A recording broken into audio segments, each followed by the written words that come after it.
G'day tree lovers, Steve Watson from Hunter River Trees. Just been monitoring the Rural Fire Service website and keeping up to date with the bushfire situation in New South Wales.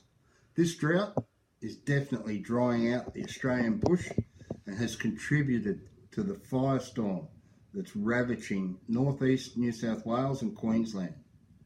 There's not much we can do about that, but there are things we can do to try and keep your home and your trees safe.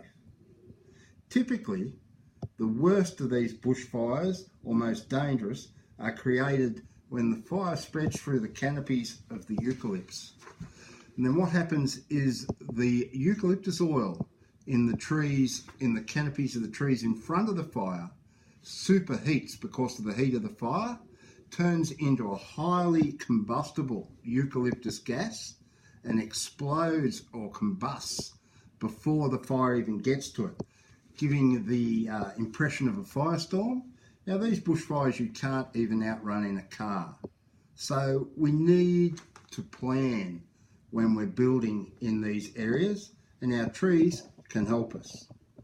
What we can do as regards to trees, if you're in a bushfire prone area, you need to check the RFS website and search for the 1050 rule, and that'll tell you whether you're in a bushfire zone or not. You need to maintain, if you are in a bushfire zone, you need to maintain your inner and outer asset protection zones.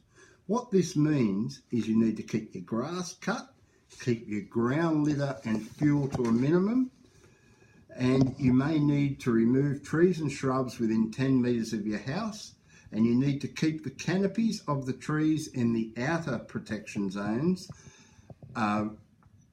separated from each other. They need to be at least 2 metres or further apart to stop the fire spreading through the canopies.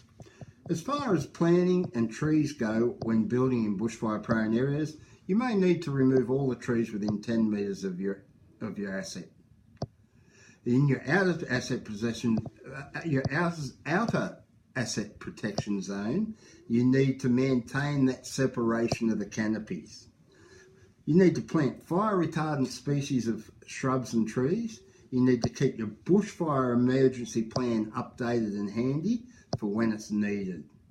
On a more sombre note, all of us here at Hunter River Trees send our best regards and thoughts to all those affected by the fires, and our sympathy to those who have lost loved ones or their homes. We will be getting a support package of linen, doonas, towels and non-perishable food and hygiene items to send to the fire victims on Friday.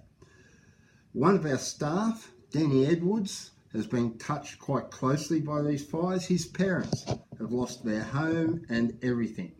He shall take our support package up to the victims on Friday. Remember, trees can be dangerous after a fire. If you've had a bushfire through your areas and you're worried about your trees, call an expert.